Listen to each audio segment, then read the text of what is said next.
Howdy friends, thanks for joining me once again for this edition of the History of Christianity. We're now in session 8. We'll be looking today at the topic of persecution in the 3rd century. We know that throughout the history of Christianity up to this point, from the very beginning, the Christian church has dealt with persecution. That started with Jewish persecution as a result of the early Christians being from the Jewish religion and really not thinking that they were anything other than Jews. Even the Jews themselves, who did not become Christians or were not followers of Jesus Christ, looked at those early Christians as being a sect within Judaism, but one that they could not accept. Well, that eventually moved on as Christianity moved out of the Jewish faith, and the persecution began to be from the pagan groups. And so that is what we're going to look at today, a ramping up of persecution by those in the Roman Empire, starting and really going throughout the 3rd century. By the end of the 2nd century, persecution of Christians had lessened. So there was a generation of Christians who had not gone through the type of persecution that had been going on in the past. The Roman Empire had become too busy dealing with civil wars within and defending its borders from without, from the barbarians. There really wasn't time to deal with these kind of things internally. Christians were obviously not causing any problems, nothing that would have given attention to them, so they were ignored, really. That doesn't mean that they were accepted at that time. The principle that Trajan brought in of not openly trying to bring Christians down, but still considering them to not be in accordance with the Roman law. They were punished if they were brought forth, but nobody was out trying to get them actively. So that principle was still in place. Those kind of things still happened. But again, it was a persecution that was largely local and very sporadic during this time. Even that had gone almost completely away as the 3rd century began. But as the 3rd century began, persecution ramped up, and the early church had to deal with this. New policies were put in place that deeply affected the life of the church, and we're going to look at those today. The guy that we look at now who really began this new level of persecution is the guy, an emperor, Septimius Severus. And I said this last week, we talked about him. It sounds like a villain from the Harry Potter books, but that was his name, Septimius Severus. Early in the 3rd century, Emperor Septimius Severus put an end to the civil wars in the Roman Empire. So the things that had kind of been distracting, he brought an end to. There was relative peace within the borders. They were were handling things from the outside okay. So he could start concentrating on things that were going on from within. That didn't mean, though, that he didn't have any fear of civil unrest. He was concerned that it was going to start up again. So one of the things that he looked at to help bring about a resolution to this was religious unity within the empire. Severus thought that if everybody got on the same page with religion, there would be a unity, and that would keep some of these civil wars from flaring up. So his proposal was this, that all subjects of Rome unite under the worship of Sol Invictus, the unconquered sun. All gods were accepted. So if you wanted to worship whoever, it didn't matter. You could worship any of the gods. It was perfectly fine. You just had to be willing to accept that the sun, Sol Invictus, was the ruler over everybody. So your gods were fine, they're in play, but they're under this Sol Invictus, the one that's above everybody, all the other gods. For most of the pagans, it was no big deal. They believed in worshiping multiple gods. So to throw this guy in there, he's going to be the one in charge of all of them. No, that's fine, whatever. Bring it on. I can still go about and do what I was doing before. But that brought a big problem for Jews and Christians, those that were monotheistic. They would not accept that there was any other God that they worshiped other than the God that they knew, because that was what their religion said. It was a big problem for them, and that created a big problem under the plans of Septimius Severus. Persecution expanded at this time. That resistance brought about a proclamation by Severus that outlawed all conversions to Christianity and Judaism under penalty of death. Now, this wasn't new as far as there being Christians that were killed, Jewish people that were killed because of their faith. That wasn't really the new part. The new part was that he was targeting new converts. And as an extension of that, the teachers that were bringing in new converts, they were actively targeted during this time. That's something new. And it's a big deal because he got the idea that, I might not be able to stop every Christian at this point. I might not be able to get rid of or bring about the willingness to serve the soul invectives from every Jewish person. But what I can do is I can basically conquer it by not allowing anybody else to join. It'll eventually die out. So he targeted those converts, outlawed all conversions, and went after the teachers. And that was in addition to Trajan's ongoing policy that you would still punish practicing Christianity as well. So this is just ramping it up. It's ramping it up in a way to try to stop this religion from spreading. Let's just, the ones that are here, we're not going to hunt them all down and get rid of them. We're not going to kill everybody. There will be some that died during this time, but we're going to target these groups. And in doing so, his thought was, we can get rid of this problem. And that intensified persecution of Christians. As new converts and their teachers were targeted, that brought about a new level that nobody had seen before this time. So this edict was issued in AD 202. That was a big year for persecution in the Christian church and the history of Christianity. During that year, Irenaeus was martyred. We read about that. We also talked about Origen's father when he was a young man. He was killed. This happened during this time, 202. And then Clement of Alexandria was forced into hiding. So right off the bat, there were some big happenings in the Christian faith. Some of the big leaders were targeted and martyred or made to go into hiding or leave the area they were in. We want to talk now about two of the most important people who were actually martyred during this time. There are actually 5 of them, but Perpetua and Felicitas are the two that are most prominent because of what was written about them.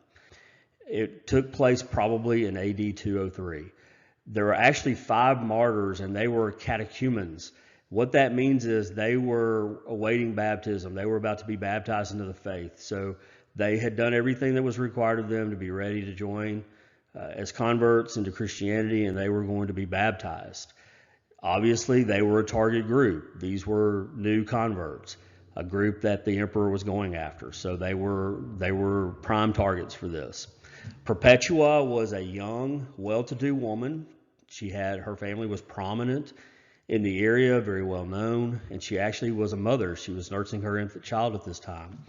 Her companions were Felicitas, Revocatus, Saturninus, and Secundulus. Those were the 5. And here's how their martyrdom went down.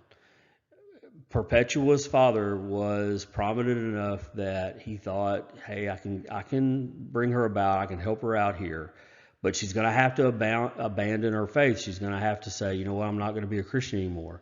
She absolutely refused to do this. And in a writing about this incident, when Perpetua's father came to her to try to convince her that she needed to abandon the faith, this is what she said. This is a quote. "Father, do you see this vessel lying here to be a little pitcher or something else?" So she's referring to a water pitcher that's laying on the ground. He said, "I see it to be so." I replied to him, "Can it be called by any other name than what it is?" He said, "No." Then Perpetua responded, "Neither can I call myself anything else than what I am, a Christian." So Perpetua absolutely refused to give up her faith. She was willing to go and die for her faith and was actually willfully, joyfully willing to go. Felicitas was in a little bit different situation. She was actually pregnant when she was arrested. And you probably would think a young mom who is pregnant at this time is going to be afraid for her life. What's going to happen to my baby? Will I be killed while my baby is still in the womb? Hey, at this time, even these barbarian Roman people wouldn't go kill a baby in the womb. Well, it kind of tells us about where we stand in our society today, but I digress. She actually was afraid that her life would be spared or that her death would be postponed because of her pregnancy, and she wanted to die. She wanted to die for her faith, but she wanted to die with these 5 others. She didn't want that to be on her own. She wanted them to be unified in this. So she prayed to God that she would get to be a part of this martyrdom, and she actually gave birth to her child at 8 months rather than 9 months, and that is what allowed her to join her companion. So her prayers were answered, not that her life would be spared, not even that, her baby would be taken care of later, although I'm sure she prayed for that, but her prayer was that she would not miss out on being martyred. The 3 male martyrs were put in the arena first. The first 2 died, Revocatus and Saturninus. Those 2 died quickly. Secundulus, for some reason, the animals wouldn't attack him right away. They wouldn't even go out to him, the wild animals. They would either stay inside and not come out, or they actually attacked the soldiers. And so it took a little bit longer for him to die. And he actually, in that mist, he prophesied, I guess it was a prophecy, that a leopard was going to kill him. And then the leopard came out and killed him. So those 3 guys were killed first. And then Perpetua and Felicitas followed. They were put in the arena with a ferocious cow. That sounds a little bit funny to us, but I live in an area, and many of you that are listening to this are part of this community, that we know how ferocious an animal can be, even a cow, something that you don't necessarily think about being that way. And they had one that they didn't want to put them in there with the leopards or whatever, the other lions, the tiger, whatever they were. But they put this wild cow in there, and the cow came after them, and it drug them around. It didn't kill them, though. Finally, as they were kind of embracing at the center of the arena, knowing that they were going to breathe their last breaths, a soldier came out and with a sword and killed them with the sword, and that's how they died. What we read about this incident is that all 5 of these people died willingly and joyfully.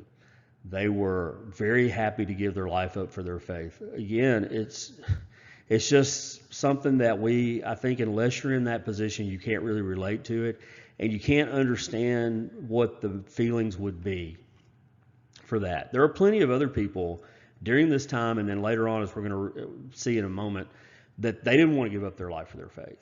They hid, or they renounced Christianity, and then later tried to come back, or maybe didn't try to come back.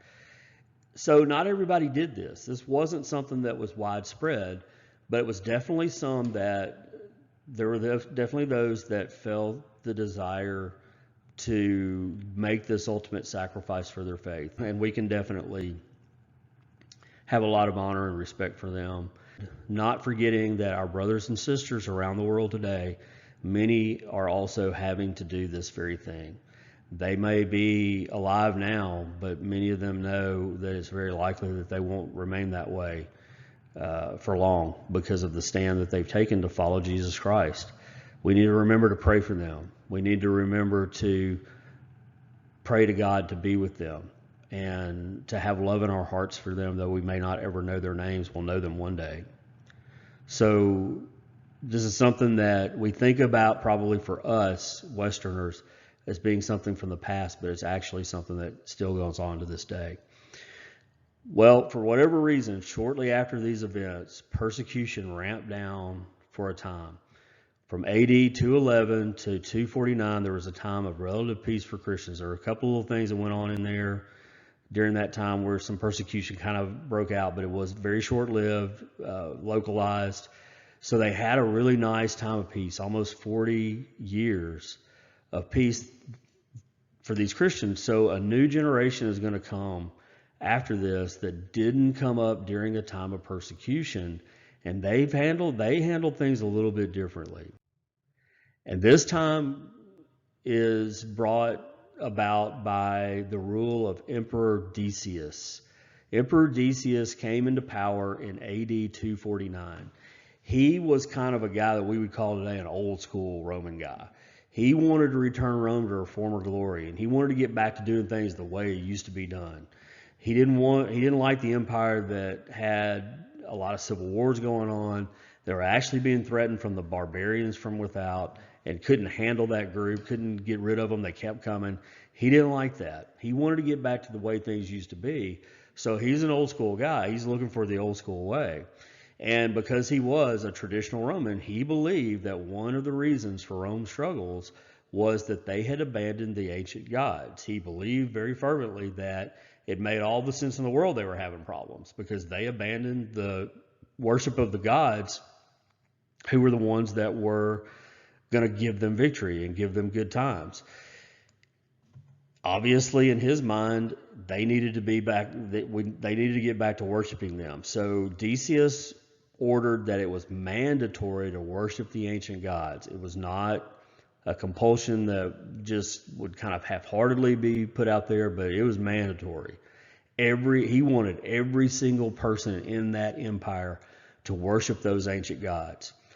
This is what he did. All subjects were ordered to offer sacrifices to the gods and to burn incense before a statue of Decius. This wasn't you can do it if you want to. This wasn't oh, I really wish you would. This even wasn't a deal like it was before with the idea that, well, you just go along with worshiping my big God and then you can go back and worship whoever you want to after that. It was an all or nothing deal. He wanted people in on this. You are to go with the ancient gods. Those who complied were given a certificate, so you had to have this certificate. If you didn't have this certificate, you were considered an outlaw. As you can imagine, this brought about a real big problem for the Christians at this time. How did the Christians respond to this? As I stated before, this generation of Christians had not lived under the threat of persecution. They came up under a time they knew about the martyrs of the past. They probably held a lot of respect for them. They may have even had in the back of their minds, I wonder if that could happen again, but they never had to deal with it. Most of them had never been persecuted. They didn't know anybody who had been persecuted, and they didn't know how to handle it in the same way.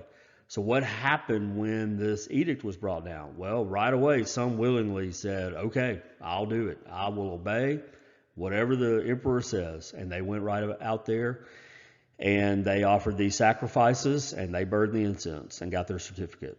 There were some that did that. Others said, I'm not going to do it, but when they were brought before the authorities, they capitulated and said, okay, this is serious now. I'm not going to go against these guys. And they went ahead and did it. They burned the incense and they made the sacrifices to the ancient gods. So they fell into the same category, held out a little longer, but fell into the same category as those who went right away.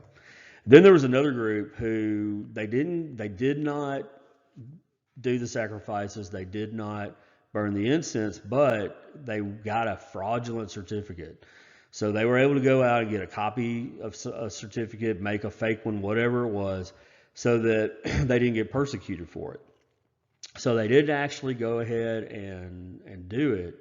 They didn't actually go ahead and disobey God's commands and worship these other gods or burn the incense, but they kind of picked a middle ground. Well, I wanted to deceive people to think that I had.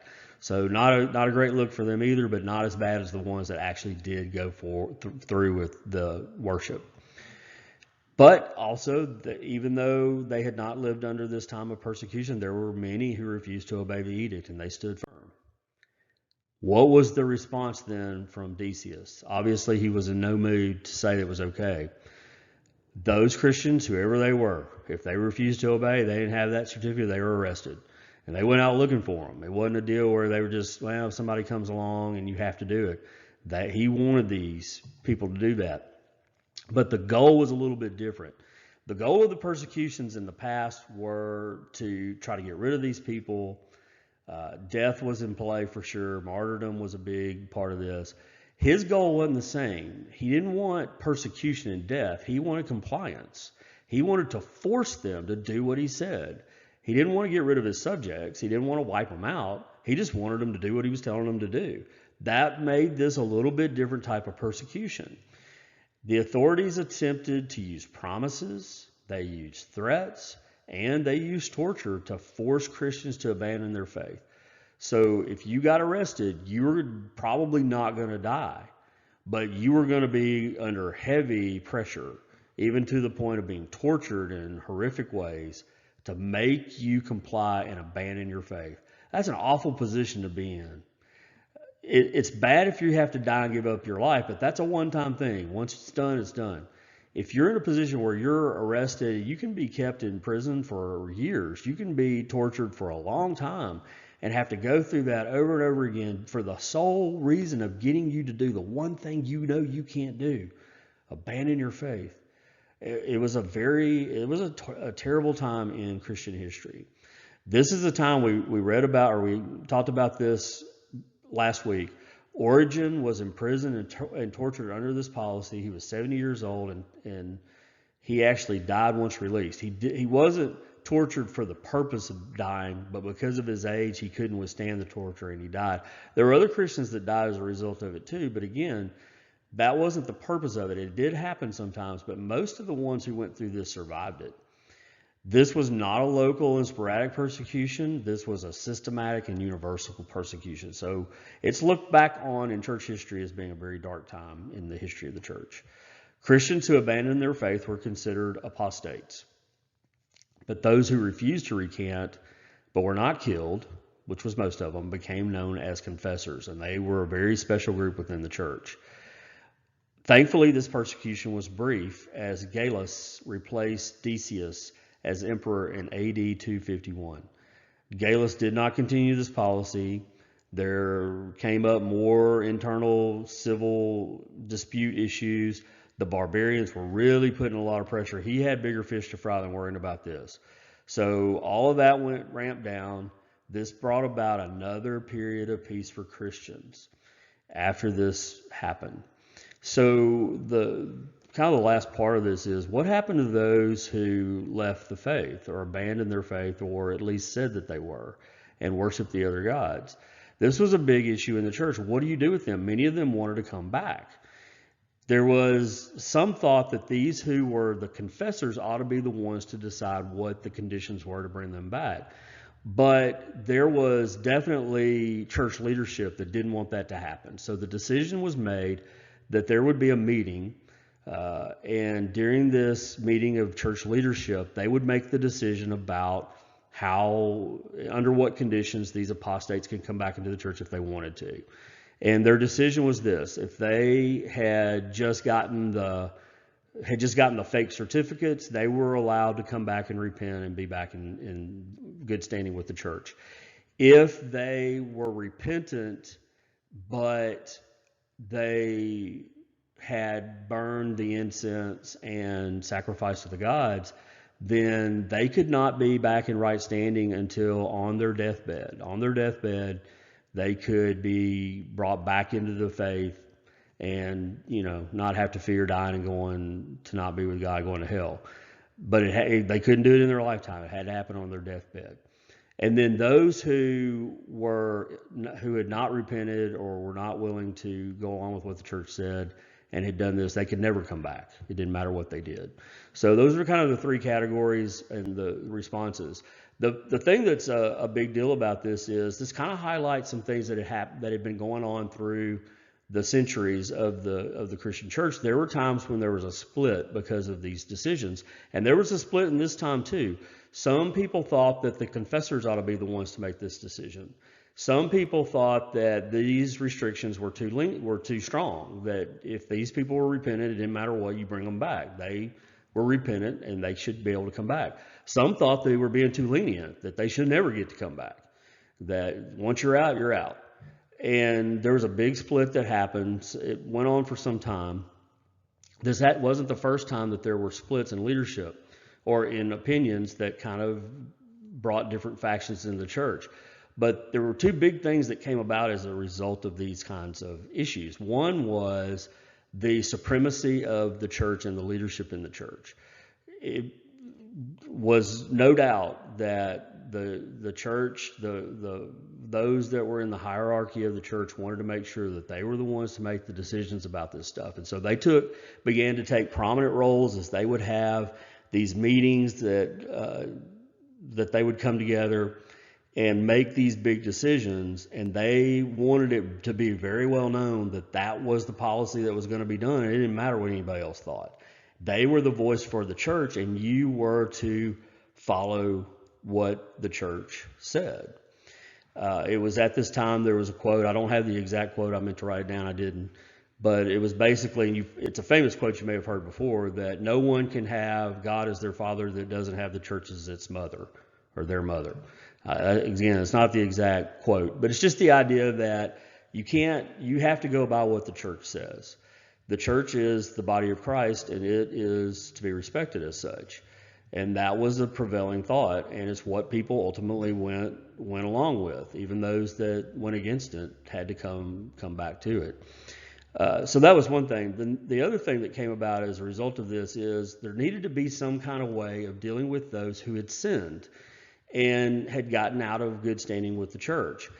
And this brought about the system of penitence, of going to confession and receiving something that you would have to do in order to be back in right standing. So the idea that we have even to this day in the Catholic Church, that you go to a confession to a priest and you make your confession, and that priest will then give you something that you should do. And once you've done that, you're back in good standing. You've been absolved of your sins. The reason that ever happened, the whole reason that whole system got put in place were things like this that happened early on in the history of the church, in which there was so much disagreement about how to handle people who left or didn't go along with things the right way or whatever it was. And they wanted to come back. They wanted to get back in good standing. They didn't need to have to go and have a big meeting every time that happened and try to figure out new policies. They came up with this system, and it exists to this day. Again, this is a big reason why.